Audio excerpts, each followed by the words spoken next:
मुझे पता है आप लोग को जानना है कि कैसे फ्रीजा यूनिवर्स 7 की हुकूमत को छीनने में काम आएगा। लेकिन वीडियो शुरू करने से पहले मुझे पता है आप लोग में से बहुत लोग चाहते हैं कि वो मेरी तरह एडिटिंग सीखे। और देखो कितना किस्मत वाला हूँ मैं, जिस सॉफ्टवेयर से मैं 5 साल से अपने चैनल की एडिटिंग कर रहा हूँ, उन्होंने ही मुझे आज जाके कह दिया हम चाहते हैं आप लोगों को बताओ कि आप अपने वीडियोस को कैसे एडिट करते हो। ये सिर्फ और सिर्फ एक छोटा सा शॉर्ट सा ट्यूटोरियल होने वाला है। लेकिन अगर आप लोग चाहते हो इन फ्यूचर मैं कम से कम हिट फिल्म एक्सप्रेस के ऊपर 10 to 15 मिनट की वीडियो बनाऊं कि मैं कैसे अपने वीडियोस को एडिट करता हूं, तो प्लीज आप लोग इंग्लिश में लिखिए yes we want to know आप हिट फिल्म एक्सप्रेस से वीडियो को कैसे बनाते हैं। इंग्लिश में लिखना कृपया करके, जिससे हिट फिल्म वाले लोग का भी ध्यान जाए और हम उनको दिखा सकें। जब मेरी यूट्यूब की शुरुआत हुई थी उस वक्त ज्यादातर एडिटिंग सॉफ्टवेयर या तो पायरेटेड हुआ करते थे या तो पेड वर्जन हुआ करते थे। जो पेड होते थे उस टाइम पे सीधी सी बात है मेरे पास इतना कैश नहीं हुआ करता था कि मैं उनको परचेज कर सकूं। तो मेरी नजरों में उस टाइम पे हिट फिल्म आया। हिट फिल्म जितना फ्री में फीचर प्रोवाइड करता है आपको एडिटिंग करने के लिए, उतना और कोई नहीं देता। मैं आज तक कसम खाता हूं मैंने अपने वीडियोस हिट फिल्म एक्सप्रेस के अलावा और किसी से एडिट ही नहीं किया हूं। पहली चीज, हिट फिल्म एक्सप्रेस एकदम फ्री है, बिना कोई पैसे दिए, बिना कोई चार्ज किए आप अच्छी खासी प्रोफेशनल लेवल की एडिटिंग इसे कर सकते हो। आपका चाहे गेमिंग कंटेंट हो, आप चाहे व्लॉग बनाते हो, आप अगर चाहे मांगा एडिट करना चाहते हो, मेरी पर्सनल राय है हिट फिल्म एक्सप्रेस आपके लिए एकदम बेस्ट है। आप हिट फिल्म एक्सप्रेस से हर क्वालिटी में वीडियोस को रेंडर कर सकते हो, चाहे वो 1080p हो, चाहे वो 60 फ्रेम पर सेकंड की हो या 4K क्वालिटी तक में भी। इसमें एडिट करना काफी आसान है। जैसे आप देख सकते हो स्क्रीन में मैंने 4-5 इमेजेस को इंपोर्ट किया हूं और ये भी प्रूफ आप देख सकते हो कि कितने ज्यादा वीडियोस को मैंने एडिट कर चुका हूं हिट फिल्म एक्सप्रेस से। यहाँ मैंने सारी मांगा इमेजेस को अरेंज किया, फिर मैं जाऊंगा इफेक्ट्स में जो बिल्कुल फ्री है और वीडियो ट्रांजिशन के ऑप्शन को खोलूंगा और फिर आपको इसमें ढेर सारे फ्री ट्रांजिशन भी मिल जाते हैं जिसे आप अपनी वीडियो को दिखने में और अच्छा बना सकते हो। और जब मैं पूरी वीडियो को एडिट कर दूंगा फिर मैं आखिरी में जाके अपनी वीडियो को रेंडर कर दूंगा और फाइनल वीडियो की क्वालिटी कुछ ऐसी होगी।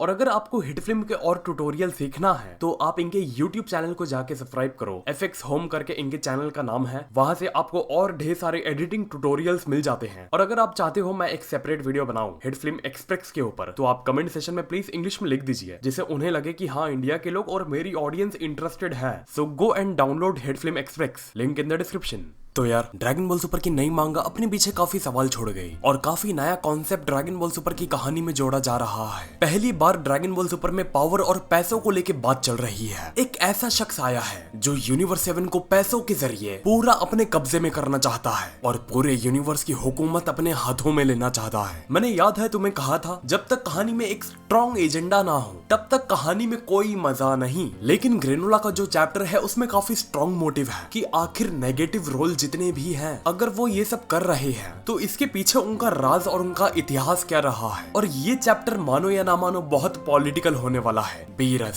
सेयंस, फ्रीजा, सारे सुप्रीम काय, ग्रेनोला, ये आर्क में एक बहुत बड़ा इन सभी का रोल होने वाला है। अब शुरुआत करते हैं कैसे बीरस को भी ये आर्क में लपेटा जाएगा। अगर तुमने मेरा पिछला वीडियो देखा होगा उसमें मैंने कहा था एलेक करके एक राजा है जिसका मकसद साफ है यूनिवर्स की सत्ता को हासिल करना और यूनिवर्स 7 की कमांड यानी कि उसकी हुकूमत जिसकी अभी यूनिवर्स 7 में चले आ रही है उन सभी को हटा के तख्ता पलट करना। और अगर यूनिवर्स 7 की हुकूमत की अगर हम बात करेंगे, तुम्हें भी पता है आज के वक्त में जिनकी हुकूमत और सारा यूनिवर्स का लॉ एंड ऑर्डर चलता है उसमें 3 लोग शामिल हैं। सबसे ऊपर का दर्जा दिया जाता है गॉड ऑफ डिस्ट्रक्शन और एंजल्स को, जो यूनिवर्स के बैलेंस को मेंटेन करके रखते हैं। फिर आता है उसके नीचे का दर्जा, फिर उसके नीचे का दर्जा दिया जाता है कायोशिन्स को, जिनकी जवाबदारी होती है अपने यूनिवर्स को लेके क्रिएशन को लेके, और उन्हें गॉड ऑफ क्रिएशन के टाइटल से भी नवाजा जाता है। और उसके बाद अगर हम लॉ एंड ऑर्डर की यूनिवर्स 7 में बात करते हैं, उसकी जिम्मेदारी होती है गैलेक्टिक पेट्रोल वालों पर, जिससे यूनिवर्स 7 में गुंडा राज और क्रिमिनल एक्टिविटी को होने से रोक सके। और इसका साफ सबूत है ये तीनों position god of destruction, supreme काय और गैलेक्टिक पेट्रोल इसीलिए बनाया गया है जिससे ये लोग एक यूनिवर्स को चला सके। जैसे हमारे देश की सरकारें होती हैं देश को चलाने के लिए, वैसे ही ड्रैगन बॉल सुपर में ये 3 पोजीशन यूनिवर्स यूनिवर्स 7 की गवर्नमेंट की पोजीशंस को होल्ड करते हैं। अब देखो तुम कहोगे ठीक है, अब इन तीनों का ग्रेनोला से क्या लेना देना। मैं ऐसा नहीं कह रहा कि ये होगा या ऐसा होने वाला है, लेकिन अगर बात हो रही है यूनिवर्स 7 के तख्ता पलट करने की और उस पे अपनी हुकूमत कायम करने की, तो इनडायरेक्टली ये यूनिवर्स की तीनों position, god of destruction, angels,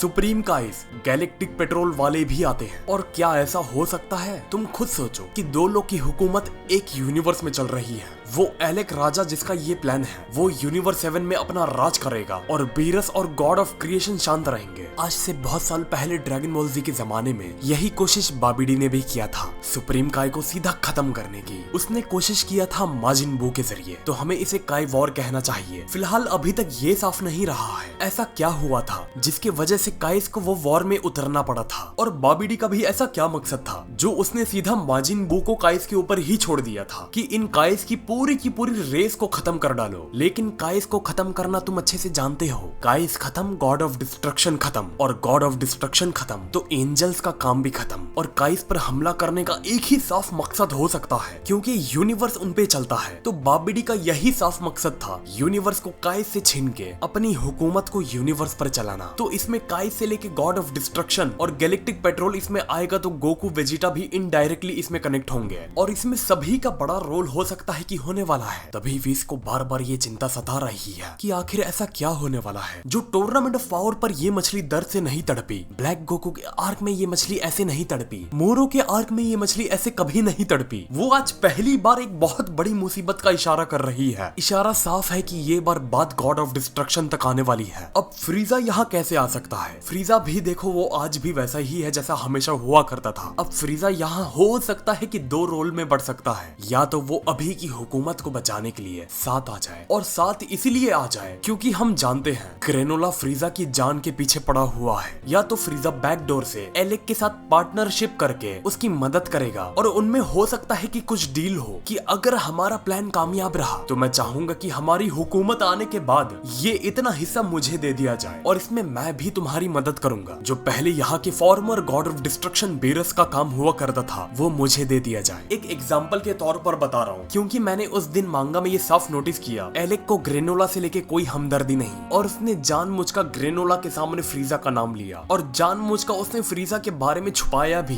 कि अभी उसे कुछ नहीं पता फ्रीजा कहाँ है। मुझे ऐसा क्या पता क्यों लग रहा है कि ये ग्रेनोला हो सकता है कि अच्छा कैरेक्टर हो, लेकिन ये बंदा रास्ता भटक गया है, इसे सही गाइडेंस की जरूरत है। और गोकू वेजिटा इसे चाहे तो समझा सकते हैं कि हम वो पहले वाले सेयंस नहीं रहे। हम जानते हैं तुम्हारे साथ जो भी हुआ वो किसी के साथ नहीं होना चाहिए था। एक बार में चलो आज के जो सेयंस हैं उनको एहसास है कि उनके जो पूर्वज थे उन्होंने क्या क्या गलतियां किए थे, लेकिन फ्रीजा के मुंह से ऐसा सुनना तुम्हें भी पता है मुमकिन नहीं है। और एलेक की नजरों से भी साफ समझ आता है कि वो ग्रेनोला को एक्सप्लॉइट कर रहा है अपने फायदे के लिए, और जितना काम का ग्रेनोला उसका है उससे कई गुना ज्यादा काम का फ्रीजा भी एलेक के लिए आ सकता है, क्योंकि एलेक ने ये तो कहा है कि हमें सही वक्त का इंतजार करना चाहिए, लेकिन उसने कहीं भी ऐसा इशारा नहीं दिया कि हाँ फ्रीजा हमारे लिए एक बहुत बड़ा थ्रेट है, हमें पहले उसे निपटना पड़ेगा। और इशारों में एलेक ने ये भी साफ कर दिया कि पैसों से क्या नहीं खरीदा जा सकता, और आगे उन्हें जरूरत पड़ेगी तो वो बड़े से बड़े लोगों को हराने के लिए ऐसे लोगों को खरीद लेंगे जो उसको हरा सके। देखो ये सिर्फ और सिर्फ एक थियरी है, अगर ऐसा होता भी है तभी भी मेरे लिए ये बहुत नया होगा। और अगर कहानी बाई चांस ये मोड़ पर जाती है कि फ्रीजा, गोकू, ब्रोलीज, गॉड्स और काइस साथ में आते हैं एलेक के मास्टर प्लान्स और उस वॉरियर को रोकने के लिए जिसके बारे में ओरेकल फिश ने जिक्र किया था, तो ये आर्क टूर्नामेंट ऑफ पावर के आर्क को भी तोड़ के रख डालेगा। तो आप लोग को भी जो लगे यार कमेंट करके जरूर बताओ, और वीडियो को लाइक करो ढेर सारा। और अगर आपको कहानी के बारे में और ज्यादा अपडेट चाहिए तो हमारे चैनल को भी यार सब्सक्राइब करो, क्योंकि जल्दी से हमारे 400 के हो पाए यार। मेरे घर वाले भी इस बात का इंतजार कर रहे हैं कि मेरा चैनल 500 के कब होगा, और वो सिर्फ आप ही कर सकते हो, तो कर दो यार। तो मिलता है फिर अगली वीडियो में एक और नए टॉपिक के साथ। तो नमस्ते, खुदा हाफिज, सत श्री अकाल एंड गुड बाय।